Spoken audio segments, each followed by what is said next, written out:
ఇందు గారు మీరంటే బీజేపీ మహబూబాబాద్లో గెలుస్తుందని మీ నమ్మకం ఉందా? నమ్మకం ఉందండి. అట్లా ఏ ప్రాతిపదికన? దశాబ్దాల కాలం నాటి కాంగ్రెస్ పాలన చూసాం. మనము ఎంత వెనకబాటుతనం ఉన్నామంటే ఇంకా కూడా మానుకోట గడ్డ అట్లనే ఉంది.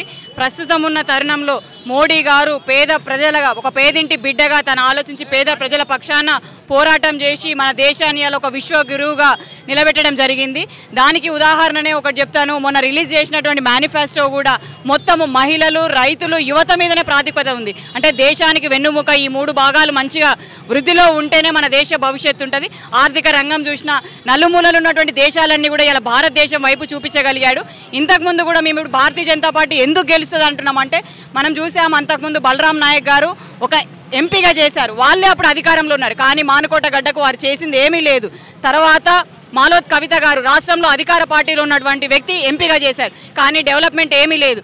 ఒక ప్రొఫెసర్గా ఒక చదువుకున్నటువంటి వ్యక్తిని ఎన్నుకున్నాం. ఇంటి పెద్ద ఎవరైతే ఉన్నారో వారి కింద అడిగే ప్రశ్నలు అడిగితే వాళ్ళు చేస్తేనే డెవలప్మెంట్ అవుతుందనే నమ్మకం మాకుంది.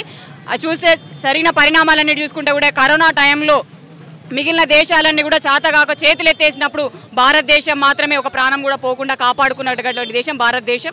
అందుకోసమే మళ్ళీ నరేంద్ర మోడీ గారే గెలుస్తారు. మానుకోట గడ్డ నుంచి కూడా కాషాయ జెండా ఎగురవేస్తాం. ఈ సీతారాం నాయక్ గారి గెలుపు కోసం మీ మహిళా విభాగం, భారతీయ మోర్చా మహిళా విభాగం నుంచి మీరు ఏ రకమైన ప్రచార సరళి ఎన్నుకున్నారు? మహిళలను ఎవరైనా సరే ఎవరి మీద డిపెండ్ అవ్వకుండా ఉండాలి, ఇండిపెండెంట్గా బ్రతకాలనేది ఒకటి ముద్రా లోన్స్ అని తీసుకొచ్చిండ్రు. అంటే చిరు వ్యాపారాలు చేసుకుంటేందుకు అదొక అవకాశము. వంటింటికి మాత్రమే పరిమితం కాదు, మనం కూడా స్వతంత్రంగా మన కాళ్ళ మీద మనం నిలబడవచ్చు అనేది ఒక ముద్రా లోన్స్ ఒకటి.